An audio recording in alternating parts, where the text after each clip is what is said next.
Charlotte's Web, Chapter 19, The Egg Sac.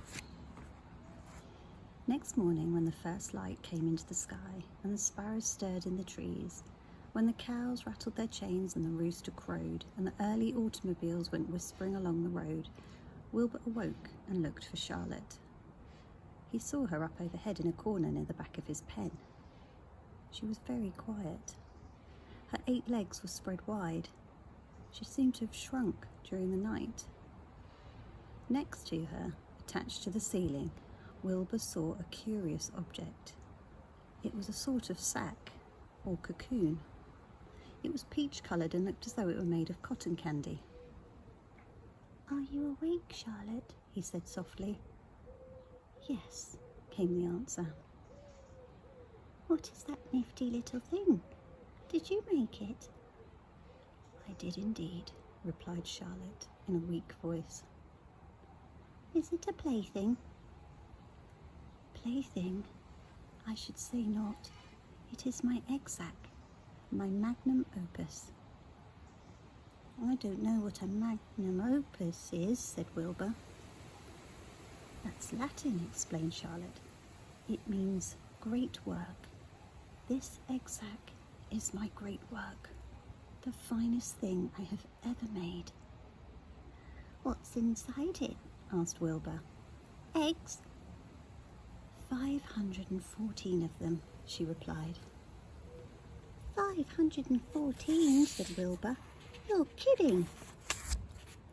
"No, I'm not. I counted them. I got started counting, so I kept on, just to keep my mind occupied."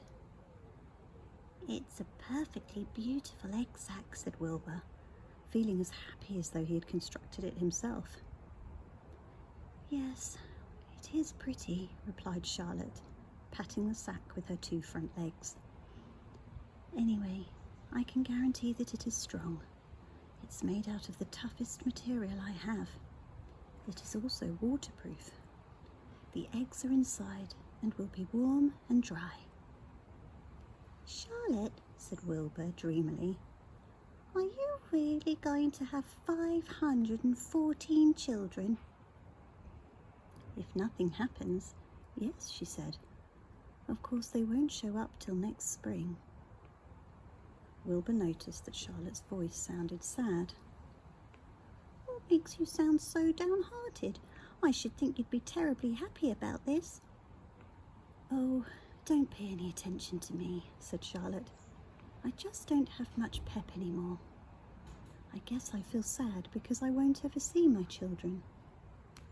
"What do you mean you won't see your children? Of course you will. We'll all see them. It's going to be simply wonderful next spring in the barn cellar with 514 baby spiders running around all over the place.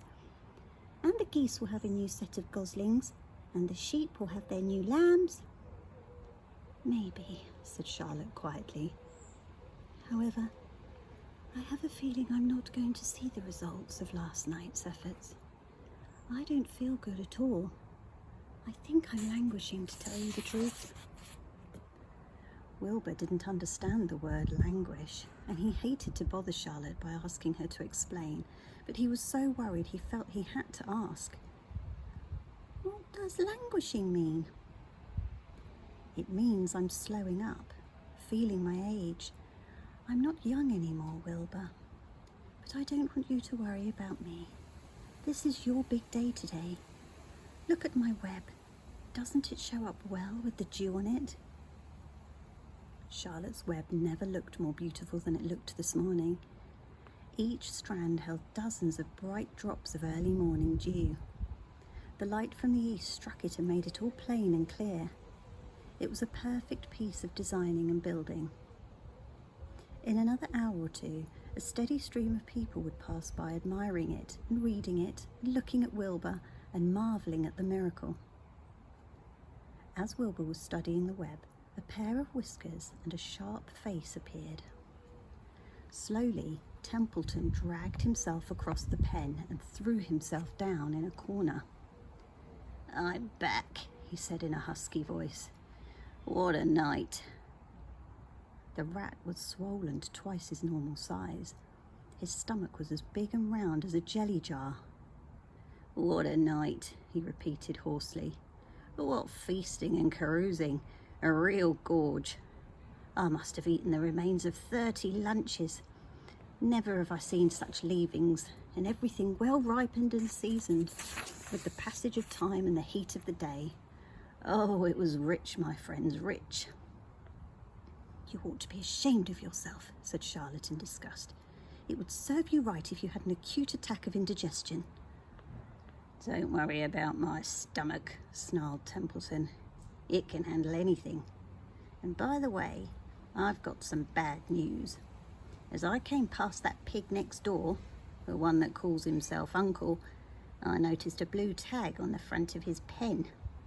That means he's won first prize. I guess you're licked, Wilbur. You might as well relax. Nobody is going to hang any medal on you. Furthermore, I wouldn't be surprised if Zuckerman changes his mind about you. Wait till he gets hankering for some fresh pork and smoked ham and crisp bacon. He'll take the knife to you, my boy." "Be still, Templeton," said Charlotte. "You're too stuffed and bloated to know what you're saying. Don't pay any attention to him, Wilbur."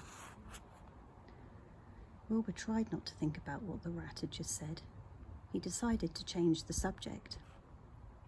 "Templeton," said Wilbur, "if you weren't so dopey, you would have noticed that Charlotte has made an egg sac. She is going to become a mother. For your information, there are 514 eggs in that peachy little sack."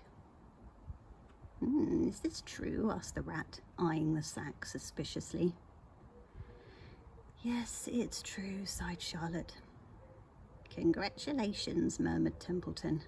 "This has been a night." He closed his eyes, pulled some straw over himself, and dropped off into a deep sleep. Wilbur and Charlotte were glad to be rid of him for a while. At 9 o'clock, Mr. Arable's truck rolled into the fairgrounds and came to a stop at Wilbur's pen. Everybody climbed out. "Look," cried Fern. "Look at Charlotte's web. Look what it said." The grown-ups and the children joined hands and stood there studying the new sign. "Humble," said Mr. Zuckerman. "Now isn't that just the word for Wilbur?" Everyone rejoiced to find that the miracle of the web had been repeated. Wilbur gazed up lovingly into their faces. He looked very humble and very grateful. Fern winked at Charlotte. Lurvy soon got busy.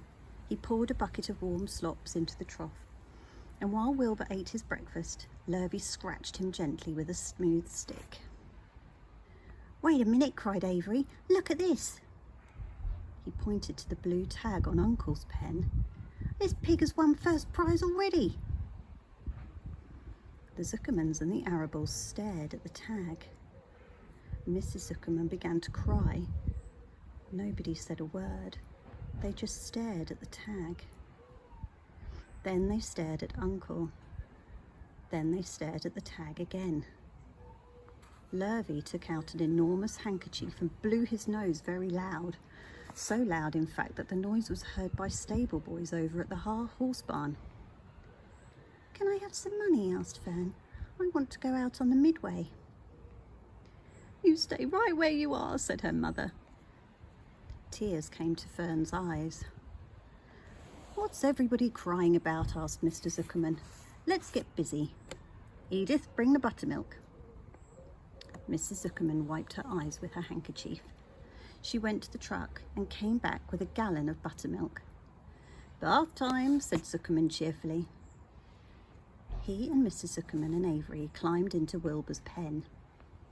Avery slowly poured buttermilk on Wilbur's head and back, and as it trickled down his sides and cheeks, Mr. and Mrs. Zuckerman rubbed it into his hair and skin. Passers-by stopped to watch. Pretty soon quite a crowd had gathered. Wilbur grew beautifully white and smooth. The morning sun shone through his pink ears. "He isn't as big as that pig next door," remarked one bystander, "but he's cleaner. That's what I like." "So do I," said another man. "He's humble too," said a woman, reading the sign on the web. Everybody who visited the pig pen had a good word to say about Wilbur. Everyone admired the web, and of course nobody noticed Charlotte. Suddenly a voice was heard on the loudspeaker. "Attention, please," it said. "Will Mr. Homer Zuckerman bring his famous pig to the judge's booth in front of the grandstand? A special award will be made in there in 20 minutes. Everyone is invited to attend. Crate your pig, please, Mr. Zuckerman, and report to the judge's booth promptly." For a moment after this announcement, the Arables and the Zuckermans were unable to speak or move.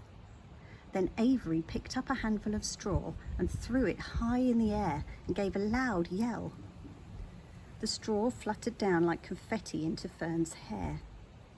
Mr. Zuckerman hugged Mrs. Zuckerman. Mr. Arable kissed Mrs. Arable.